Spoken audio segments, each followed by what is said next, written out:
I'm just preparing myself here so I can be ready to present you, okay? As part of the MIT community, okay? I imported even the beaver, okay? I know you have one of these guys in your room. Yes. So he's going to be seated here with you the entire presentation. This is the little mascot from MIT. So how can I talk about Ben? Ben, you taught me so much. And he's an undergraduate student from Northwest University, where he also did his PhD. And I drank knowledge from the fire hose. And I had the privilege to work my brand with you, to implement stuff in my company. So I thank you a lot for that, for helping me. And everything that I learned with you for the past 6 months, which was a lot, I want you to come to the stage and tell these guys, this audience, about your experience running ESPN for 7 years and be an MIT professor for 11 years, wrote 3 books, and now we consider you at MIT imagining the world as one of the top references in social media worldwide. So please welcome to the stage Professor Ben Schultz from MIT. Thank you.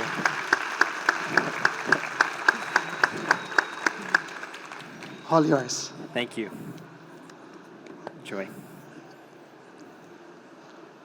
Let me help you with the clicker. Hello, everybody. It's great to be with you, Angelo. Can't thank you enough for such a kind introduction. I will say, as a teacher, nothing makes me prouder than when I see one of my students have such tremendous success. And I see that in Angelo. So thank you so much, Angelo. And I am particularly grateful to you for having me down here at this exciting conference. My goal for our time together today is to get you to take a pause, step back, and think about the role of social media in your e-commerce companies going forward. That's my goal. As Angelo mentioned, by way of background, I was a PhD student at Northwestern University in the early 2000s. And I was very interested in studying online communities. Then, after getting my PhD, I went to ESPN, the sports media firm of the Walt Disney Company. And this was in 2008, right around when Facebook and Twitter were starting to become more popular. Now, at the time, I was 26 years old. And if you think I look young now, imagine how I looked 15 years ago. And so my bosses at ESPN said, social media is becoming a thing. Let's see what the kid thinks. And so slowly but surely it became my full-time job, and I got a chance to work across the enterprise, develop a strategy, build a team, and implement it. An incredible experience for 6 years. I also got a chance to watch a lot of sports. This was often my weekend to-do list. You could make the argument that we meant the real football here, not American football. I got to know my audience, right? After my time at ESPN, I then went on to MIT, had an incredible opportunity to develop a course on social media management, and I've also written a textbook on the topic as well, called Social Media Management, Persuasion in Networked Culture. What you are going to get today is a crash course in this topic. So let's begin. I want to address the elephant in the room, as we say in the US. Social media is complicated. It's complex. It's been a positive source for our world. It's also been detrimental. I like to think of social media as mirrors. And what do mirrors do? Well, they reflect reality. We see what's happening in the mirror. It reflects reality. Mirrors also distort reality. And they enhance reality. I often feel like that cat every morning, at least try to. The point that I'm making is that there's good, there's bad, there's ugly of social media. It's all here. And as executives in the e-commerce industry, you gotta deal with it. Because guess what? It's not going anywhere. Social media is not going anywhere. There was a time in my career where people were like, social media, it's a fad. It will fade away. But let's just look at the data. This is the number of social media users worldwide. In 2022, that number was 4.59 billion. In 2027, that's projected to be 5.85 billion. We have 8 billion people in this world. The number of social media users just going to continue to rise over the next few years. How about here in Brazil? In my background research, in 2022, 171 million social media users in this country. That number's probably higher now. And out of 215 million people in Brazil, that's a significant proportion. Social media is here, it's not going anywhere, and it's growing. Even a platform like Facebook. Think about the negative publicity that Facebook has received for the last 5-6 years on data privacy issues. It's also been criticized for lacking that cool factor. No one's using it anymore. Just yesterday, Facebook, in its earnings report, reported that its daily active users, the number of unique people that log on to Facebook every day, was 2.064 billion people. I am not a Facebook apologist. I'm just looking at the data. And I'm seeing that despite all of the publicity that Facebook has been dealing with, negative publicity, this number continues to rise. The point that I'm making is that Facebook, Twitter, now X, Instagram, TikTok, Snapchat, Reddit, all of these platforms are here, and we've got to figure out a strategy on how to use them strategically for your businesses. Because there's real value that you can create. There's real value that you can create using social media. These are some numbers. $414 million globally. $20.6 million in Brazil. Through Monday, July 24th, 2023, this past Monday. These numbers represent the box office of Barbie the movie. Barbie the movie. I'm not sure if anyone's seen it here.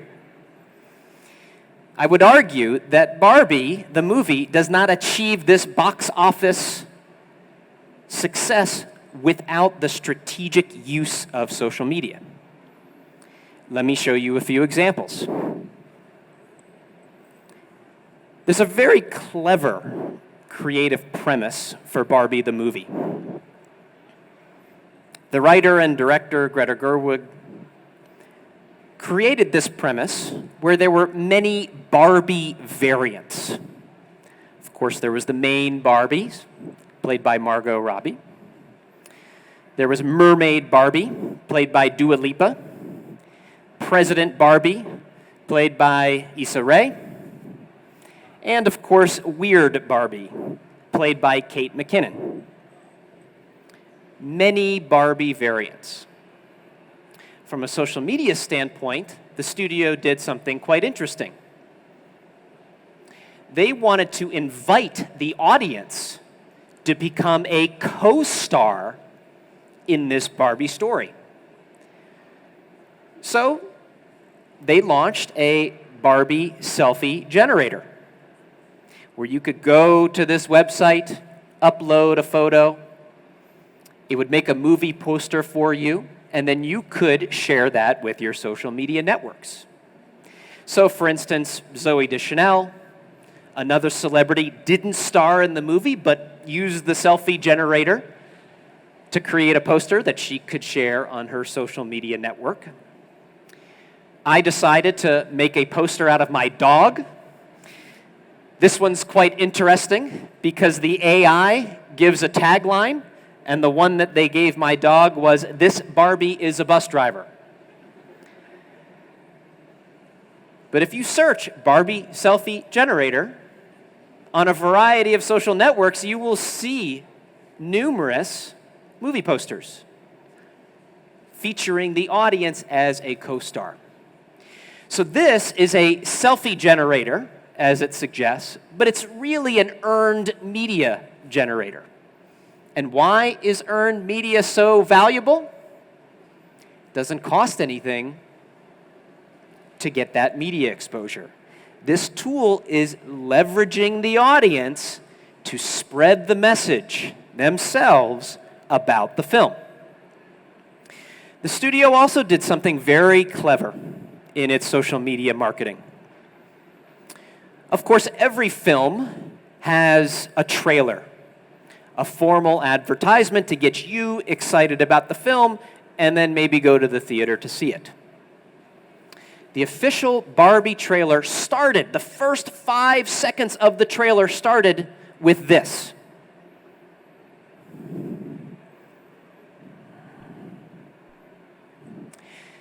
So people saw that 5-second clip of Margot Robbie walking, getting out of her heels, and keeping her feet like that. So that particular clip sent the internet in a frenzy. So Chrissy Teigen, a model, author, heavy social media user, tweeted this: "I need to know everything about this shot. How many takes? If she held onto something, was she harnessed? Is the landing mark sticky?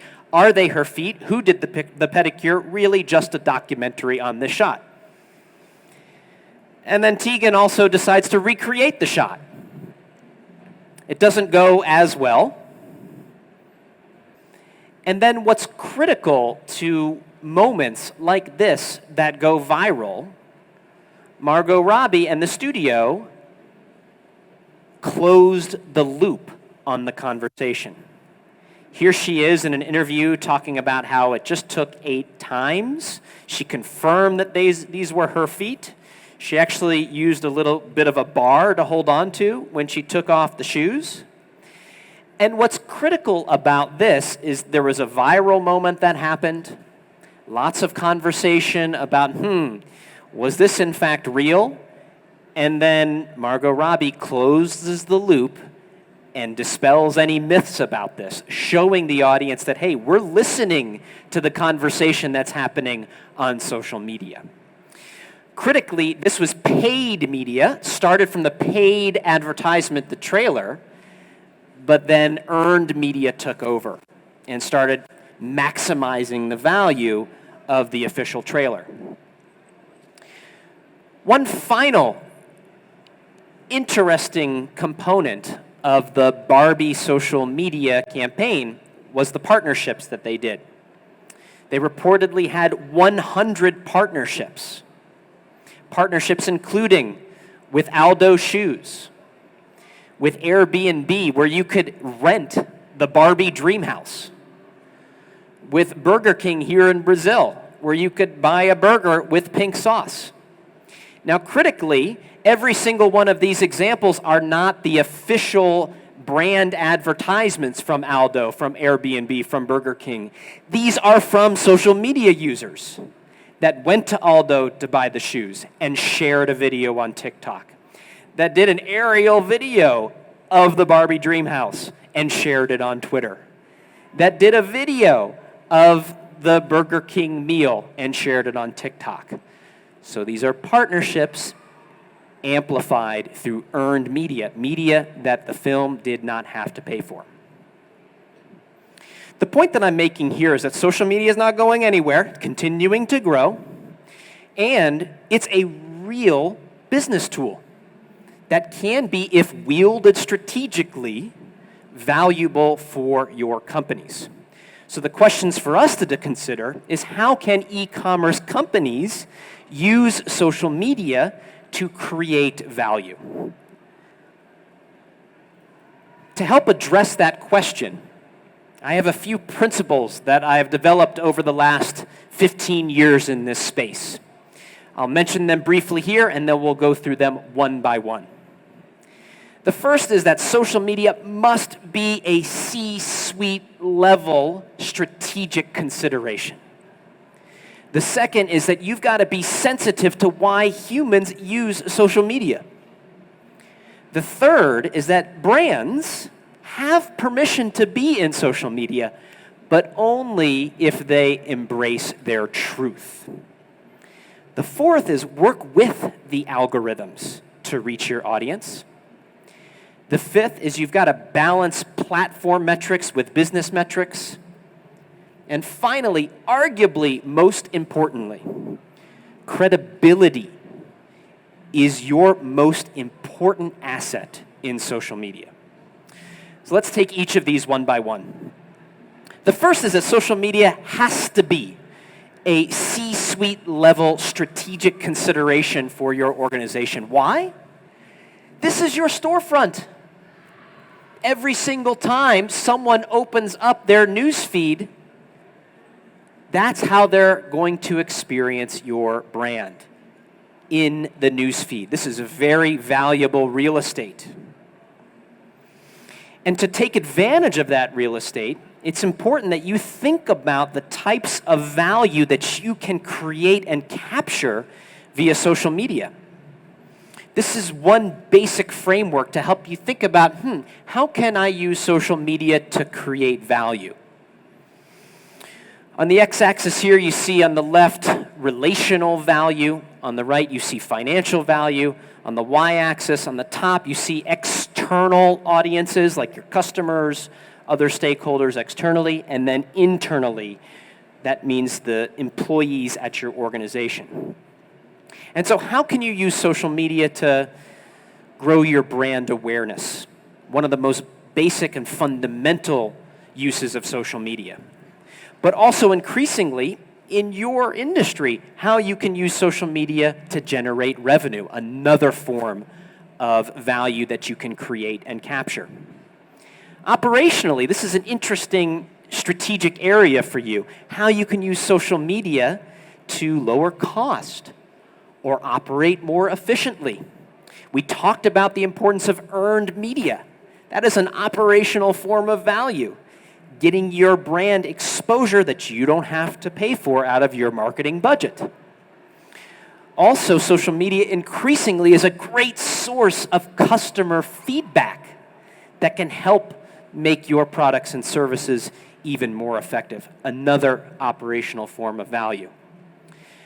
And then finally, cultural value, how you can use social media internally within your organization to connect and engage your employees. So these are 4 forms of value that at the highest level of your organization, you've got to be having those strategic discussions. How can we unlock this type of value via social media? And what's critical is that don't assign social media to the intern. When social media first started, that was very simple. Hey, you're young, you can do this, right? Social media is the front door for your business. Do you really want people that are not thinking about the business in a strategic way to be controlling that real estate. Okay? So remember, social media has to be a C-suite level strategic consideration. My second principle, be sensitive to why people use social media. And my hint here is that humans' goals for using social media are different from the goals of your company. They are different from the goals of your company. So why do humans use social media? Well, there are three main reasons that show up in the research. First of all, humans use social media to build their identity, to express themselves, right? People also use social media for social connection, of course. Connect with one another, build communities. And a final reason that people use social media is for infotainment, to be informed and or entertained. So keep these three reasons in mind as to why humans use social media. Nowhere on here does it say the number one reason that people use social media is just to buy your product, okay? So we've got to be sensitive to and tailor our strategies to how people use social. Let me give you a couple of examples. It's useful, I think, to consider social currency. What that means is, how do you make your customers look good? How do you give them something that makes them look good in front of their networks? So for instance, a few years ago, one of the most shared articles online was this: science says the firstborn child is the most intelligent. Now, why was this so widely shared? Because the firstborn children in families said, finally, it's been settled. And they share it widely within their network, okay? This article minted social currency for them. It made them look good.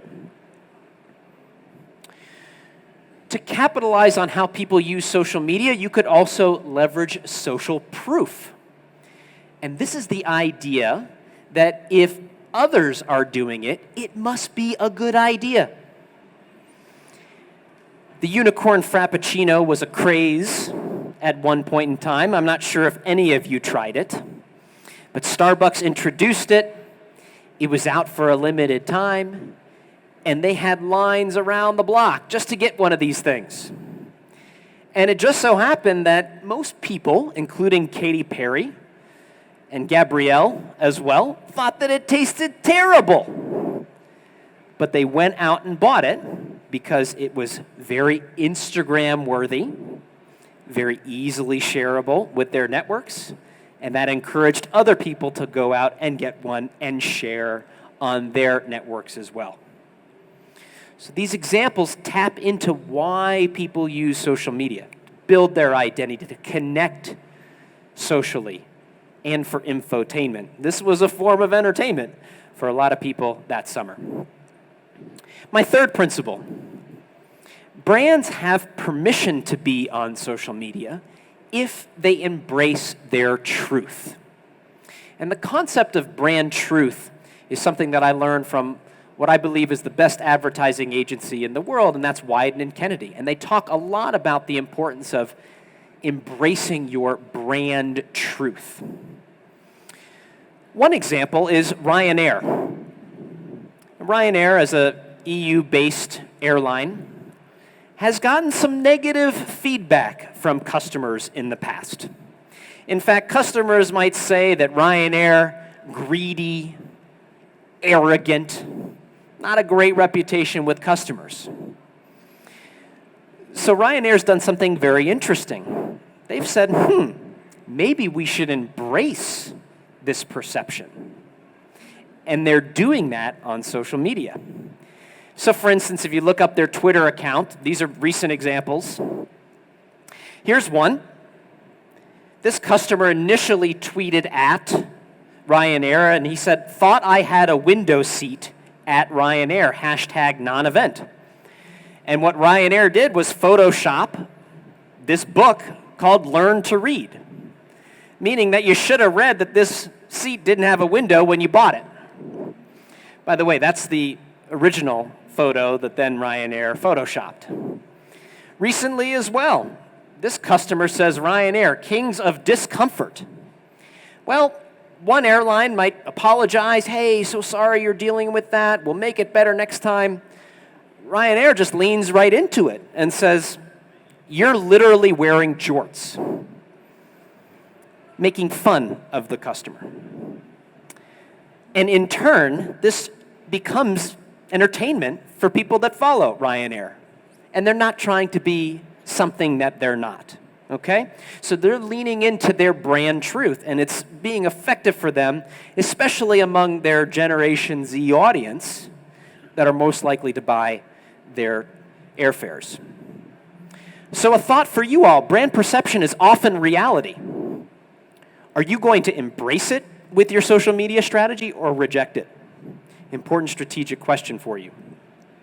My fourth principle is to work with the algorithms to reach your audience. Now, for those of you that don't know, your news feed is essentially a black box. We really don't know what's inside of it, right? So we've got some inputs, the content, the interactions, got some inputs, then those are decided by the algorithm and lead to outputs. So we don't really know what's happening inside that black box. But what's critical here is that these algorithms are still making determinations on what content shows up in our feeds. So we've got to understand as best we can how these algorithms work.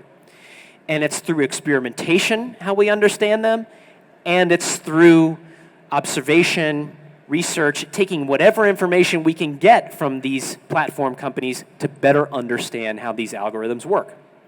So for instance, LinkedIn, one example of an algorithm.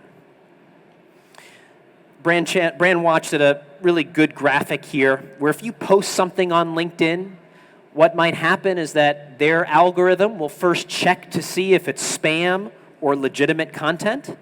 They'll release it to a few of your followers. If it gets some engagement, they'll release it to more of your followers. If it gets more engagement, they'll release it to even more, okay? So for LinkedIn, what's some of the behaviors that it rewards?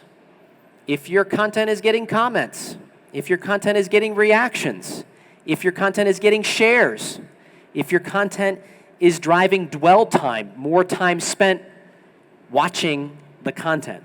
These are the types of signals that go into the algorithm that then signal to LinkedIn, hey, this is valuable content, we should show it to more people. Another way to think about this is what are the goals of the algorithms? This is a really good analysis from the New York Times on the goals of the TikTok algorithm. And what are they trying to achieve? They're trying to achieve daily active users. Increase the number of people that log into TikTok every single day. And what are some of the ways that daily active users increase? Well, if we can get more people to spend more time, and that's through quality videos, that's through videos that drive user interactions, likes and comments. Those are through videos that get you to watch all the way through. So these are the types of goals that these algorithms have, and if we're going to be successful as social media content creators, we have to help the algorithms achieve their goals, whether we like it or not. So in a sense, we are persuading audiences through social media, but we also have to persuade algorithms to reach our audience. And so there's some key implications here. You've got to make content decisions based in part on what the algorithm values. Optimize your content for engagement. Those are the types of behaviors that the algorithm rewards. And think about, why would someone share your content, right? Why would they share it with their network? And crucially, with great power comes great responsibility. Use these tools ethically. You may understand a little bit better how they work. Use them ethically in your roles. All right. My fifth principle is you've got to balance platform metrics with business metrics. What do I mean by that?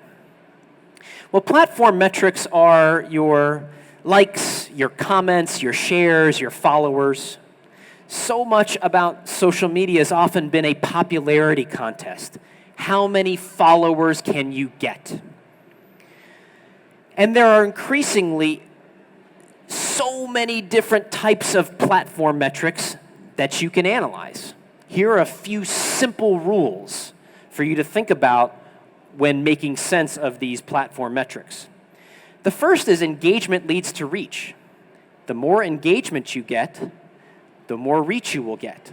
The more engagement you will get, the more reach you will get. So engagement leads to reach. A second rule is that engagement rate is a useful metric for most platforms. An engagement rate is simply engagements, likes, comments, shares, over how many people that post has reached. Just a helpful way to understand the effectiveness of your content. And then finally, the quality of your audience often matters more than the quantity. If you are specifically targeting 100 customers from this sector of your industry, and you get those 100 customers to convert, who cares if you've got a bunch of followers of customers that have nothing to do with your business? It's about the quality of the audience that you're engaging, not necessarily the quantity. The other challenge that we face in social media measurement is how can we go from these platform-centered metrics to goal-centered metrics? The principal question here is, how do you use social media to drive your business? And so we need to evolve from relying a little less on platform metrics defining our success and more on our organizational metrics defining our success. What do we really value as a business? And this is where we've got to map your platform metrics to your overall business goals. So for me, right, if I am focused on, for instance, brand awareness, I'm interested in my engagement rate per post. How many people are actually engaging? That is a better indicator to me that my content is resonating. Customer leads, signups per post, right? That's a goal that I have. The metric that I'm using to determine whether or not I'm successful on that goal, signups per post. Customer advocacy, customers sharing positive reviews about my products. I'm really interested in shares per post, okay? That's what success looks like for me. I'm determining that. And finally, let's say I'm interested in conversions. Well, a metric that matters to me is purchases that I'm driving per post. The point that I'm making is that we can get caught up in how many followers do we have. The key to successful social media management is being clear on your goals and mapping specific metrics to those goals so that you are getting an indication on whether or not you're successful. Sixth and finally, credibility is your most important asset in social media. Credibility can be really effective. Here's a cautionary tale from the Fyre Festival, this extravagant, immersive music festival down in the Bahamas. And to promote this, there were these fire starters, influencers with millions of followers saying, hey, I'm going to the Fyre Festival, you should come and join us. Putting their credibility on the line to get people to go to the Bahamas for this event. Well, of course, when people showed up to the event, this is what it actually looked like, and this was the lovely dinner that was served. So you can leverage credibility, but you got to be able to back it up. Credibility's become such an important asset that there's a new trend emerging on TikTok and other platforms called de-influencing. De-influencing, where influencers are actually making videos being critical of products. Okay? So on this one here, you'll see this influencer, she's showing various makeup products and talking about why they don't work. Okay? This is an explicit attempt to build credibility with her audience. Credibility is so critical because it is the bedrock of strong relationships in social media. And many of these relationships are based on parasocial relationships, where we feel like we know the other person even though we don't. It's why Taylor Swift sells out thousands of seats in stadiums around the world. People feel like they know her even though they don't. It's why Little Michaela, who has more than almost 3 million followers on Instagram, drives significant engagement with her audience. The audience feels like they know her. There's just one problem. For those of you that know Little Michaela, she's an AI influencer. She's not a real human. And yet, they are crafting this character in a way that makes people feel like they know her. Okay? This is where credibility, again, is essential. And I would encourage your brands and any of the people that you work with in social media to consider the concept of the credibility bank, where when you're building relationships with your customers, you've got to continually make credibility deposits into that bank and limit your withdrawals. Because the more that people trust you, the more likely they're going to come back and be your customer time and time again. So these are my social media management principles. Number one, it's got to be a C-suite level strategic consideration. Number two, you've got to be sensitive to why humans use social media. Number three, brands have permission to be on social media if they embrace their truth.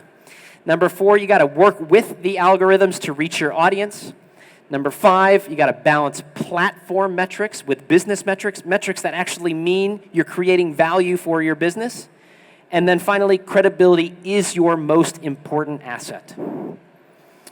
I'm going to leave you with one simple tool that you can use to start creating social media strategies that drive value for your organization. This is where we can apply these principles. We call it the social media management framework. This is the framework that I've been teaching over the last many years at MIT. And this is the practice of adopting, managing, and measuring social media platforms to drive your business outcomes. Some of the concepts in this framework should be familiar to you. What I'd like to do is demystify social media, make it easier for you as business leaders to understand and capitalize on these tools. The first question is, what is your goal? What are you trying to achieve? Are you focused on awareness? Are you focused on customer acquisition? Are you focused on customer retention? You've got to start with what your goal is. And you can't do everything in social media. You've got to prioritize your key goal, right? Got to start there.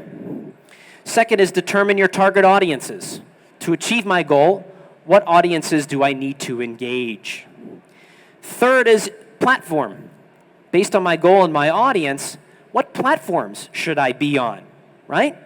You may have a target that doesn't spend a lot of time on one platform, but spends a lot of time on another. That's where you need to spend your time.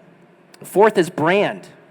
You're setting up a presence on these platforms. How are you going to brand your presence? What's your name? What's your identity? What's the personality? Fifth is content. Based on your goal, your audience, your platform, your brand, tailor content accordingly so that it's appropriate to the platform. Sixth is distribution. Designing and implementing a marketing strategy to expand the engagement and reach of your content. And sixth is measurement. Based on the goals that you've set, how effective is your strategy? And if you've achieved your goal, great, build on what worked. If not, iterate and make maybe different decisions on some of these variables. Maybe you need different content. Maybe you need a different distribution strategy. Maybe you need to change platforms. That's part of the iteration process. So you can see here, just as some examples, just laying this out, I may be focused on brand awareness. My audience might be 18 to 24-year-old potential customers. I might choose TikTok. The brand that I might use might be my company handle. I might use brand storytelling short videos. I might distribute that content Monday, Wednesday, Friday. And I might use engagement rate among my target audience as a success metric. These are just examples. You could build this out for brand awareness, for conversion, for retention as well. One final note as we conclude. There's been a lot of conversation about generative AI, ChatGPT, DALL-E, etc.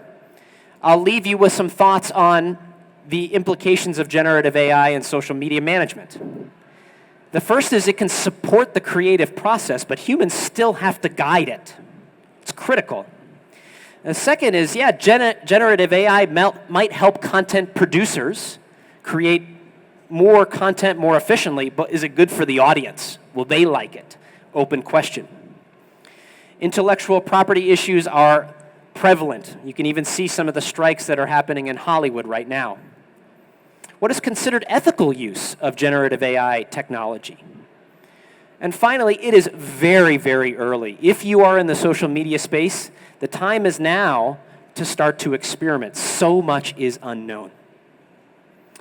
In closing, I want to leave you with this thought. We've talked about the business value of social media. It's not going anywhere. How can we use it to create value for our organizations? And of course, I'm going to encourage everyone in this room to act like an e-commerce company. You know, you've got to focus on product quality, you've got to focus on efficient operations, you've got to focus on frictionless customer experiences. But I'm also going to challenge you to think like a media company.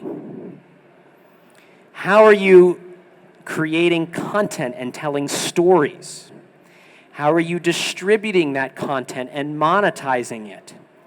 And then how are you measuring the success of that content? So act like an e-commerce company, but especially as we go into the future, think like a media company. I want to thank you so much for your attention and engagement. Thank you.